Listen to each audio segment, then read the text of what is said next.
Истрагата за трагичниот пожар во Кочанската дискотека досега ги опфати сите инволвирани во два посебни случаи кои ги води обвинителството. Познавачите на став дека обвинителите се откажале од кривично гонење на дел од осомничените со причина, односно не се собрало доволно докази за да ги товарат во судска постапка. Поранешниот началник во МВР Љубомир Ѓурчевски вели дека овој пат истрагата е сеопфатна за разлика од предходните за ласкарство, пожарот во модуларната болница, како и за Беса Транс. Причините според поранешниот началник е политичкиот обрач кој со години не го слободувало обвинителството во своите постапки.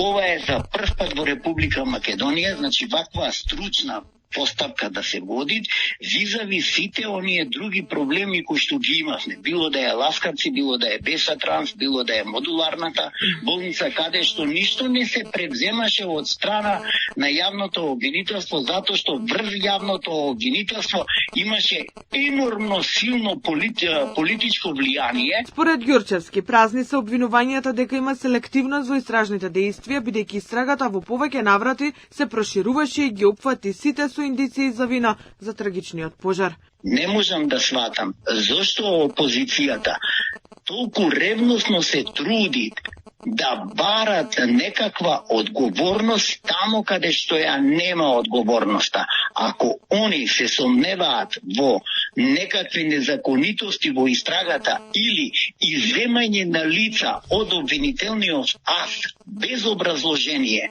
тогаш одговорноста нека си ја бараат према јавното обвинителство. Обвинителството минатата недела го поднесе првото обвинение за трагичниот пожар во Кочанската дискотека, која опфати 34 луѓе и 3 фирми. Обвинителството бара пред судот да докажува дека со години наназад се кршеле закони, се прикривале неправилности и се дозволувало објектот да функционира, иако не ги исполнувал ниту минималните услови за безбедност. Собственикот на Пулс, Дејан Јованов, неговиот брат и синот, архитектката, тројцата градоначалници на Кочани, тројца општински градежни инспектори, управителот на Агенцијата за обезбедување и 4 обезбедувачи, 4 директори на Дирекцијата за заштита и спасување, 2 поранешни министри за економија Бектеши и Сарачини, екс-државната секретарка Чекич Дурович, 5 вработени во Министерството и 4 пазарни инспектори се дел од обвинетите за тешки дела против општа сигурност.